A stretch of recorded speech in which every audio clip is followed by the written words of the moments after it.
boondocking. Free camping, dry camping, whatever you want to call it. That's what we're talking about today on this episode of No Ordinary Path. You're not bleeding. It's just a little bit of water and mixed with red blood cells. It's totally fine. Here, put this on it. Let's get out, we can leave this city. We are in search of BLM land. Yeah, the countryside is so pretty. Oh, that's not good. In your hair. Completely off grid, and we have running water. Baby, don't you understand that we only get one life? I wanna make it count, honey. Come on now and take my hand. So we wanted to talk a little bit about this adventure that we're on with this current assignment. So this is our second assignment. We're in the Southwest in Arizona. If this is your first time catching up with us, man, we are glad that you were here. We are thrilled that you're checking out the channel. We try to have a lot of fun and we show it all. The good, the bad, the bloody, Smelly. the smelly. You can't see the smelly. The smell is fun. For our first contract, we were up in Baltimore, Maryland. It was beautiful. It was pretty. Check it out up here. But now we are in the Southwest because it's wintertime. We're in Phoenix, Arizona.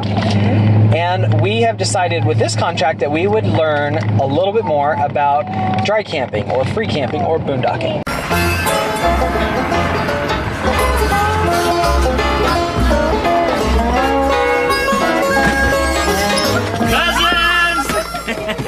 What do you think of my spread, huh? Can you believe it? A lot of the parks here are 55 plus. A whole bunch of people come down here, so that means that the parks fill up. This is the season for RV parks, which means there are not a lot of places that have openings for very long. So kind of out of necessity, we decided that we were going to try this boondocking thing. And also, it's always kind of been a dream of ours to live off-grid. And this is a really great step for us to really see what it takes to live off-grid. Since we're kind of about boondocking this go round, Kristen and I have purchased something that we think will help with that, but also help us at some of these camps. This is the Thetford Smart Tote 2, 35-gallon capacity. It's the big one, 4-wheel model. Oh right, we splurged. This is a portable black tank wagon. This will allow us to empty the tanks while we're kind of staying in spot, and then also when we boondock, we can take this.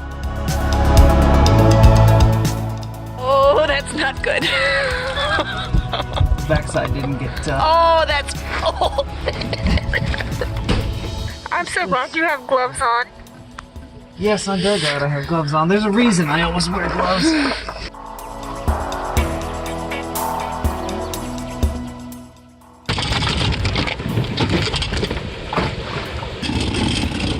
Why does this feel like a walk of shame? What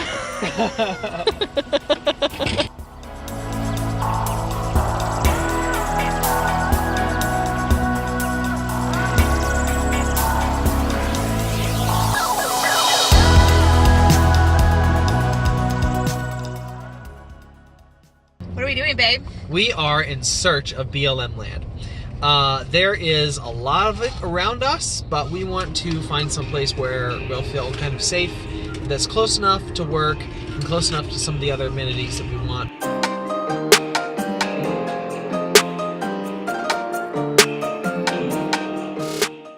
Well, we made it out to the Buckeye BLM dispersed camping area, and it would be really, really beautiful if it didn't look like a landfill. Come on, people, throw your trash away. I'm so disappointed. 6, 5, 4, 3, 2, 1. Now, take a couple breaths. You got the squirrely out of you? We are at Saddle Mountain BLM dispersed camping. There are a few campers here, but it's very dispersed, so I feel like there's a lot of room here. We're only going like 2 miles an hour down this little dirt road, so Yeah. The boys are getting a hayride. It's definitely a lot cleaner here. There's not just trash littered everywhere. I mean, would you just look at that view out there? It's government property all around us, so you know nobody's gonna build. Downside, it's an hour away from the hospital.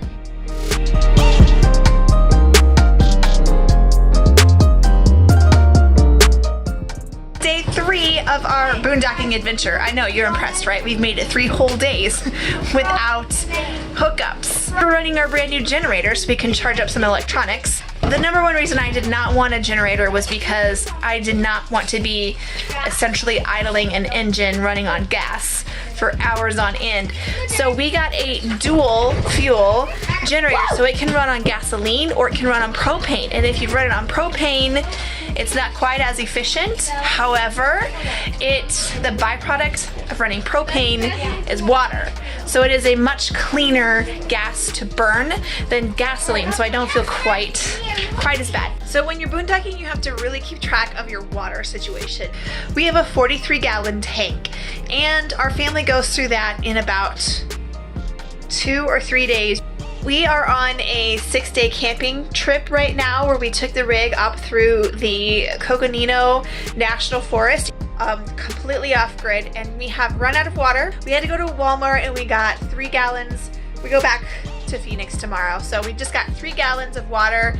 And what I'm doing to do my dishes tonight is I have heated some of that water up in the kettle, and I'm going to wash my dishes in warm water in a tub. It's dump day again.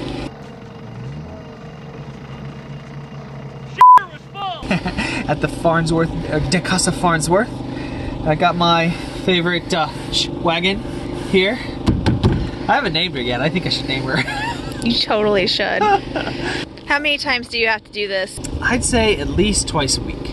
At least twice a week. Now it works out for me that one of the areas that I go and get fresh potable water, which is another subject we'll talk about later, but where I get water and am able to dump both for free is actually fairly close to work.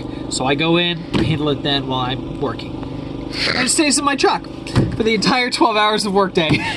I'm not worried about anybody stealing it. If somebody wants to steal my wagon, then they have earned it. Yeah, they've earned it. Oh.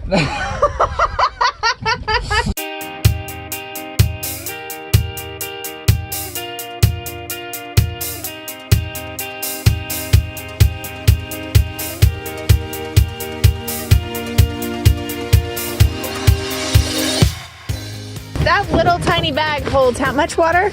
This little bag is a 65-gallon water tank.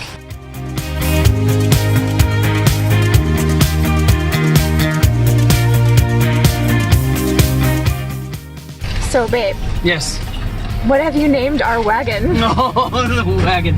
Well, for a while I was calling it, the wagon. So, based on that, I've decided to name it the Schwagen. it's the Schwagen wagon.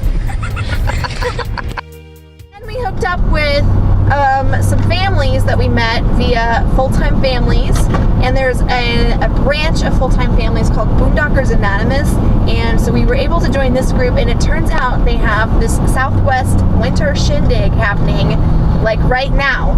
So we decided, hey, we're brand new at boondocking, let's go and join these guys that are more familiar with boondocking and kind of hang out with a group of families that are doing the same thing we're doing. Yeah. And that's how we ended up at Saddle Mountain.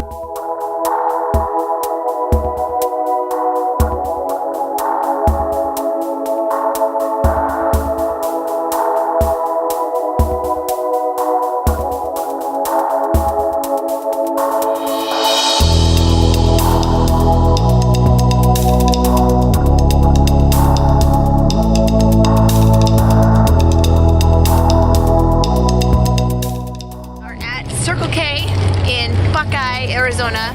What? We have to find another place to boondock at as our time is coming to a close at Saddle Mountain. And unfortunately we have a lot of driving to do today to go check some other areas out, so these troopers are getting a special treat, and we have rented the movie Elf. Wow. To watch in the car while I drive around.